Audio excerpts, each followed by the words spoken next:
तो चलिए आज थोड़ी बात करते हैं बम वर्षक विमानों पर। भारत के लिए इनका क्या महत्व है, इस पर थोड़ा गहराई से जाते हैं। बिल्कुल। हमारे पास जो जानकारी आई है वो काफी दिलचस्प है। मतलब ये सिर्फ हथियार नहीं है। नहीं, बिल्कुल नहीं। ये तो वैश्विक मंच पर आप कह सकते हैं शक्ति दिखाने का एक बड़ा जरिया बन गए हैं। हाँ, ये एकदम सही कहा आपने। सोचिए अभी हाल में जो इजराइल ईरान का तनाव हुआ, हाँ, उसमें अमेरिका का सिर्फ एक B-2 बॉम्बर उड़ा। और सारी सुर्खियां उसी पर थीं। हाँ, जबकि इजराइल ने तो कहीं ज्यादा हमले किए थे। बिल्कुल। लेकिन बात B-2 की हो रही थी। ये दिखाता है कि ऐसे विमानों का होना कितना मायने रखता है। और देखिए, स्रोत भी यही बताते हैं कि भारत मतलब दुनिया की चौथी सबसे बड़ी सेना होने के बाद भी शायद वो लंबी दूरी के बमवर्षक न होने की वजह से वैश्विक स्तर पर वो धारणा नहीं बना पाता। हाँ, जिसका वो शायद हकदार है। बिल्कुल। हमने देखा भी जैसे पाकिस्तान पर सफल हवाई हमले हुए। हाँ, बालाकोट। हाँ, लेकिन फिर भी कुछ अंतर्राष्ट्रीय मीडिया ने मतलब उसको ऐसे दिखाया जैसे बराबरी की बात हो। शायद एक बमवर्षक की उड़ान होती तो नजरिया कुछ और होता। शायद बदल सकती थी वो धारणा। हाँ। और ये चिंता की बात तब और बढ़ जाती है जब हम देखते हैं कि हमारा पड़ोसी चीन, बिल्कुल, वो अपनी सरहद पर H सीरीज के कई बमवर्षक तैनात कर रहा है और हमारे पास मतलब इस श्रेणी में कुछ नहीं है, 0। हाँ, तो इसी कमी को पूरा करने के लिए भारत रूस से वो TU-160 लेने की सोच रहा था, है ना? उसका क्या हुआ? हाँ, वो खबरें थी, मतलब शुरुआती बातचीत चल रही थी कि शायद 8 TU-160 विमान रूस से लीज पर लिए जाएं। लेकिन अब देखिए लगता है कि वो सौदा शायद आगे नहीं बढ़ेगा। अच्छा, क्यों? इसके पीछे कुछ ठोस वजह दिख रही हैं। पहली तो ये, जैसा कि सूत्रों ने बताया कि यूक्रेन युद्ध में रूस ने अपने कई बमवर्षक खो दिए हैं। ओह, हाँ, कुछ रिपोर्ट्स तो कहती हैं कि 40 से ज्यादा विमानों का नुकसान हुआ है उन्हें। 40 से ज्यादा? ये तो बहुत बड़ी संख्या है। बहुत बड़ी। तो ऐसे में जाहिर है रूस पहले अपनी वायुसेना की जरूरतें पूरी करेगा। हाँ, वो तो है। और दूसरी बात यह कि भारत की योजना थी कि इन विमानों को किराए पर लेकर उनमें अपने हथियार लगाए जाएं। जैसे ब्रह्मोस। हाँ, जैसे ब्रह्मोस या अस्त्रा मिसाइल। अब किसी लीज वाले विमान में जो दूसरे देश का है, उसमें इतने बड़े बदलाव करना वो तकनीकी रूप से बहुत जटिल होता है। हाँ, मुश्किल तो होगा। और समय भी बहुत लगता है।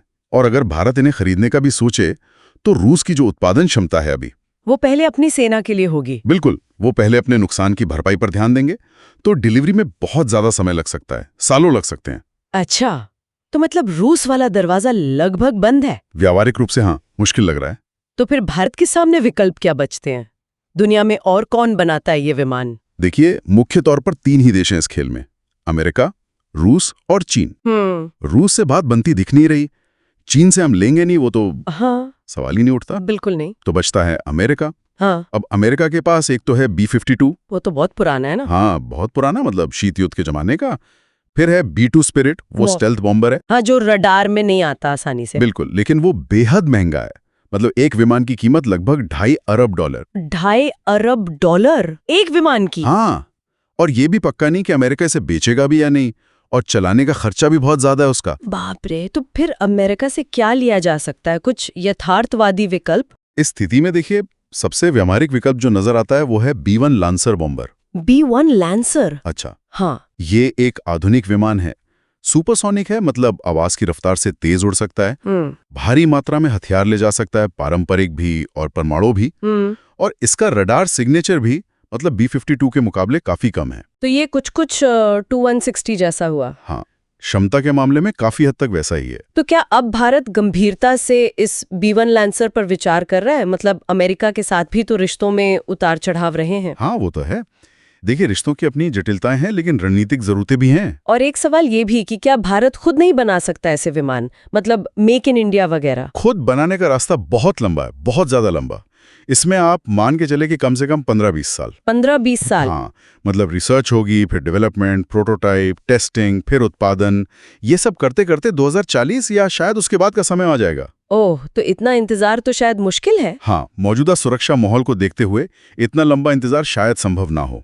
इसलिए भले ही अमेरिका के साथ संबंधों के अपनी परतें हों, B-1 लांसर ही फिलहाल एकमात्र ऐसा विदेशी विकल्प नजर आता है जो शायद तकनीकी और समय सीमा दोनों लिहाज से संभव हो। ये दिलचस्प है कि कैसे भू राजनीतिक मजबूरियां भारत को अमेरिका के शायद और करीब ला सकती हैं। बिल्कुल, ये सिर्फ एक विमान खरीदने का सौदा नहीं होगा, अगर होता है तो ये एक बड़ा रणनीतिक संकेत भी होगा। तो कुल मिलाकर बात यह है कि भारत को अपनी सामरिक ताकत, अपना रुतबा बढ़ाने के लिए इन लंबी दूरी के बम वर्षकों की जरूरत महसूस हो रही है। हाँ बिल्कुल। और रूस वाला विकल्प मुश्किल लग रहा है।